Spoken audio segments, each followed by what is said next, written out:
Здравейте, приятели! Могат да ме слушат както вярващите в астрологията и тези, които не вярват в астрологията. Защо не вярват в астрологията? Защото не са получили знания в училище или в семейството или в обществото, че има такава наука и че може да помогне с нещо в живота им. Някои казват, че тази наука, астрология, особено за вярващите в нещо, е грях. Даже един духовен лидер беше ми казал: погледни в интернет, там пише срещу думата астрология нещо нехубава дума и затова не трябва да се практикува. Но аз ще ви покажа или разкажа как може да се обедини астрологията с науката, наречена промяна на реалността. Много хора, които се смятат за добри в нашето общество, според някакви норми, налагани пак от обществото или от някои институции. И тези вярващи, че са добри хора, усещат, че нещата в живота им не вървят както трябва, въпреки че вярват в някакви всевишни сили и че спазват някакви традиции, етики, норми в обществото. Даже една жена беше ми казала: вече се отчаях от всички духовни водачи и от всички духовни течения. Животът ми е в дупка, не ми върви нито в семейството, нито в живота. И ще ви дам два примера как астрологията може да помогне на хората. Даже ще гледам да не използвам думата астрология, защото тази дума дразни вярващите хора. Даже и движението на планетите пак им се струва нещо необичайно. Но хората да се представят като един радиоприемник, като едно радио, който има две антени. С едната антена приема сигнали от Вселената, с другата антена излъчва сигнали чрез своите емоции, чувства, мисли.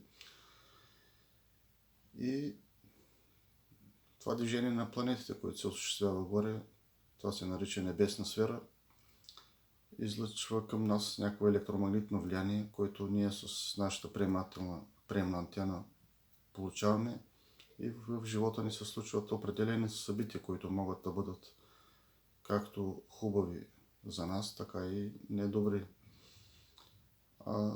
Тези електромагнитни влияния как могат да ни повлияят добре и как зле, пак зависи от нас, но за това нещо може да се говори в по-нататъчните ни видеа.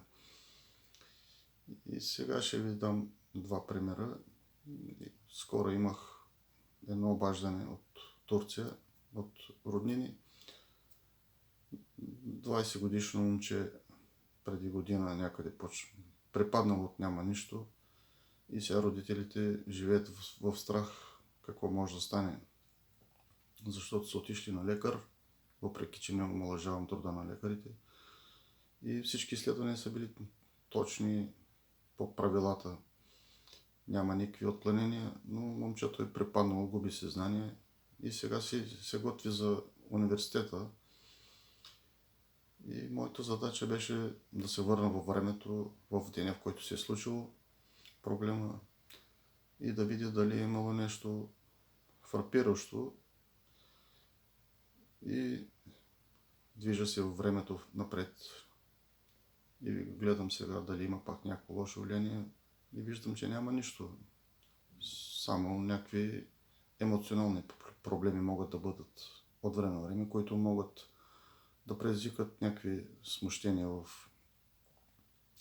обществото, в партньорски отношения или здравословни проблеми.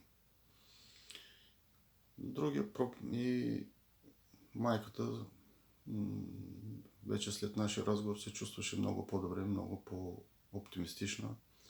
А това защо е важно? Защото когато живеем в страх, в съмнение, безпокойство, нашите вибрации, както казах, ние сме радиоприемник и предавател, нашите вибрации падат и привличаме по-лоши събития и обстоятелства с нашите неблагоприятни очаквания и съмнения.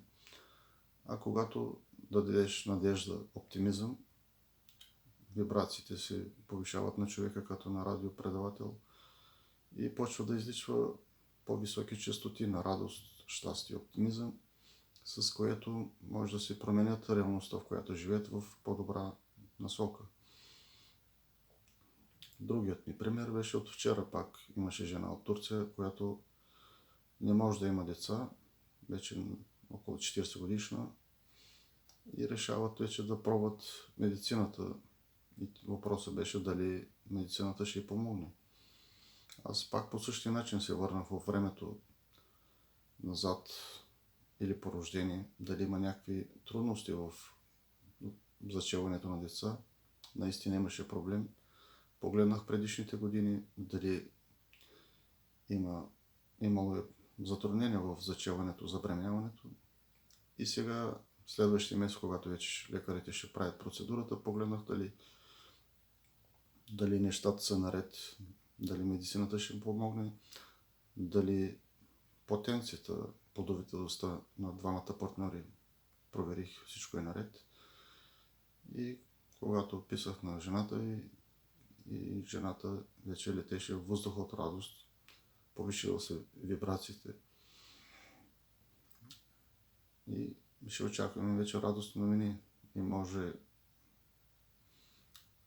на базата на тези мои практики може да си дадете равносметка дали астрологията може да вреди със своите прогнози и дали може да ни даде познания и дали може да ни помогне в всекидневния ни живот и в по-нататъчната ни реализация като личност в обществото.